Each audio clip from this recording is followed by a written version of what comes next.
avoisinant les 600 millions, les apports de la SCI familiale, celui de Léopold Ngom ak benn ko prêt boo xam ni itam da ko daal di contracté foofu sa nu ko Coris Bank, les deux opérations financières de 170 millions entre Aliou Sall ak société bu Certem décomposées en deux versements de 150 000 à 20 millions et le second transfert de 70 millions provenant de Seyni Thiam. Donc nag noonu leen daal di fay li nga xam ne que moo di boobu de bor ñu daal di koy déglu moom ki nga xam ne que moo di Léopold Ngom aussi ak Certem mu ñu leen daal leen libéré waaye Aliou Sall et sa femme daal leen di déglu placé leen exactement en garde à vue par le pôle judiciaire et financier. Alors donc Madiambal Diagne aussi peut-être c'était le même cas, sa femme. Pourquoi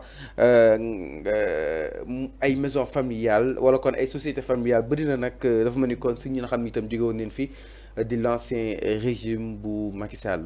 Oui, c'est les affaires ici d'État. Que ça soit Madiambal Diagne, que ça soit Aliou Sall, c'est des affaires ici d'État. Il a fallu Macky Sall ñëw pour ñu nekk ay hommes d'affaires. Il faut dire la vérité. Aujourd'hui, on dit... Mais ils ont leur droit. Ils ont le droit de bâtir leur société quand même. Non, ils ont le droit de bâtir leur société avec leur propre argent. Il faut préciser ça aussi. Quand ils créent ta société, tu peux créer n'importe quelle société. Mais bul jël xaalis askan wi nga créer sa société. Loolu la ñuy ñaawlu. Mais lan la ñuy toppee Aliou Sall et Madiambal Diagne, tout ça, ces dossiers-là. Mais blanchiment de capitaux, il faut le savoir. Blanchiment de capitaux. Lan mooy seetal xaalis bu setul? Lan mooy lewal xaalis bu lewul? Je pose la question. Tu me dis qu'ils ont le droit de créer leur société. Bien sûr, ils ont le droit de créer leur société. Mais avec quel argent? Avec quel argent? Mais nous ñuy topé ay société, ay association de malfaiteurs, ay blanchiment de capitaux, ay détournement de deniers publics. Tu me dis, oui, ils ont le droit de créer cette société avec l'argent du contribuable sénégalais. C'est pas sérieux. Après, quelqu'un me dira, oui, ils sont présumés innocents. D'accord? Ils sont présumés innocents. Mais ils vont finir tous par cautionner de l'argent. Oui, bien sûr. Je suis d'accord que quelqu'un me dit, oui, Aliou Sall est présumé innocent. Oui, Madiambal Diagne est présumé innocent. Je suis d'accord. Mais ils vont après cautionner de l'argent pour être en liberté. Voilà la présomption d'innocence légui. Manzoré d'accord nga def contestation sérieuse. Non, il est présumé innocent. Mais quelqu'un qui ne fait pas une contestation sérieuse, au final, il dépose une caution pour être en liberté. Mais lolu moy lan? Le phénomène actuel au Sénégal. Le phénomène actuel au Sénégal. Mais kuñu jëm ñu la ya def so mëne déposer caution donc fi déposer dédét parce que amane leen lo wara def bu dé defo andil preuve yi dédét cautionner de l'argent lolu ay wax waya la mais xaliss bi mo ñu ëpp ñëriñ en fait pas nit ki pour ñu téye ko dédét du téye nit ki néna deful na andi preuve yi woné deful.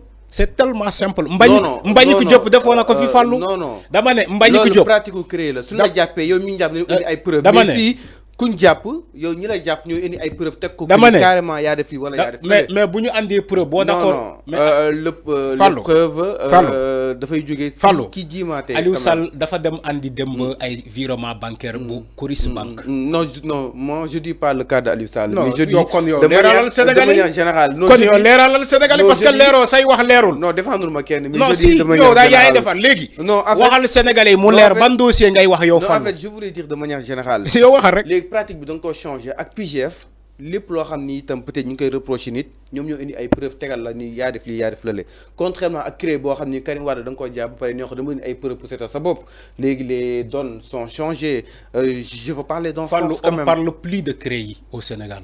moo tax ma ne léegi pratique bi dafa changé. moo tax ma ne léegi pratique bi dafa changé dégg ma ne léegi pratique bi dafa changé en fait. je parle dans ce sens en fait quoi que ni peut-être képp ku ñu inculpé yéen war a mën a indil que ni yaa def lii yaa def lële indil la li nga xam ne que moo di ay preuves yu koy war a mën a attester. Je parle dans ce sens. Il y a tellement d'amalgame. Il faut dire ça non, aux gens. Tu n'arrives pas à comprendre, mais les gens comprennent les meilleurs. Il y a tellement d'amalgame. Il faut le dire. Aliou Sall qui n'est pas encore non, présenté. Non, je pas dit le cas d'Aliou Sall, vraiment. Non, il faut dis-nous quel cas tu veux dire. Je dis en manière générale. D'accord, parce que tu n'arrives pas à expliquer. Alors, je dis, il faut que vous et le fait n'est pas de déposer une caution. Le fait, c'est vous faites que y a défaut. Il faut dire que pourtant ce pôle financier judiciaire bi ngay wax ni que légui mom moy andi preuve bi. Mais c'est le même pôle financier judiciaire moo ne à Mbagnick Diop. Quand Ben Mbagnick Diop ba muy def contestation sérieuse bi d'où le pôle financier judiciaire moo ko andi ay preuve de déedéet moom moo dem andi ay preuve Mbagnick Diop bu MEDES moom moo def contestation sérieuse moom moo dem andi ay preuve ñu baal ko ñu jox ko liberté provisoire. Il a obtenu la liberté provisoire suite à sa contestation sérieuse. Il a mené des preuves.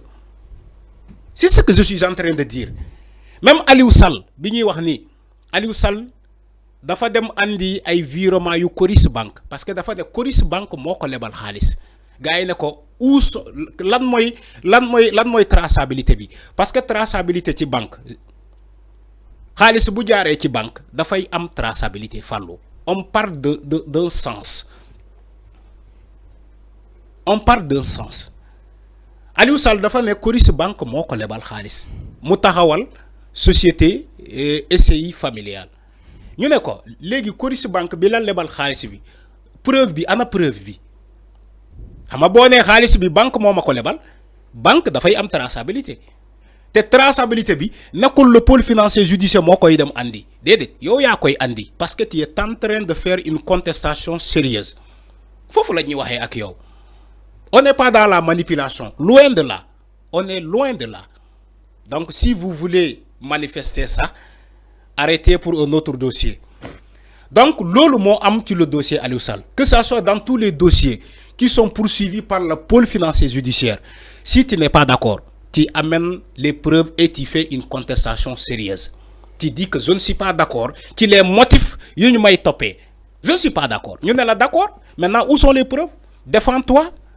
Lan ngay jël pour défendre nga ne voici les preuves yi wane ni que man sàccu ma xaalis defuma société écran wala defuma blanchiment de capitaux. Voilà la contestation sérieuse.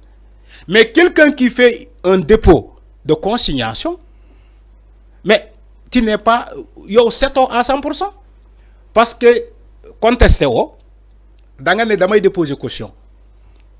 Parce que bugguma dem kaso fallu en réalité dama lay wax lan mooy caution caution mooy bugguma dem prison moo tax ma déposer caution mais waa loi mais loi moo leen ko may mais soxla yooyu xam nga yow man maa ngi wax fii nga wax fii non dama ne loolu loi moo leen ko may dama ne boo bëggee set ñoom Wally Seck entre autres ñoom yëpp loi moo leen may ñu dem eggali seen carrière d'accord bañu ma ni loi moo leen may loolu mais ñoom ñoo bëgg setal seen der man foofu lay waxee ku bëgg setal sa der doo déposer caution.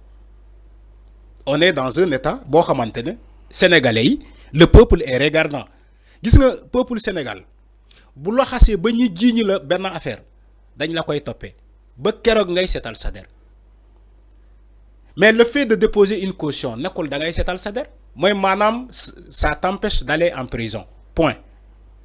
Mais nekkul ni que tu es propre. Tu n'es pas propre. Tu n'es pas propre. Man fofu lay waxé ak alors ñu évoluer un peu mi non par rapport ak li nga xamné que modi justement Miri Aliou Sall donc nak sa femme lui et sa femme jamono ji ñi ngi ci li nga xamné que modi Miri et que de leen dal leen présenter devant le pôle judiciaire financier ça la nga xamni itam ñu leen ko dal leen topé mais pour le moment ñi ngi en garde à vue à la division des investigations criminelles ñu dal di ñëw ci benen ponk sans plus tarder ginaaw loolu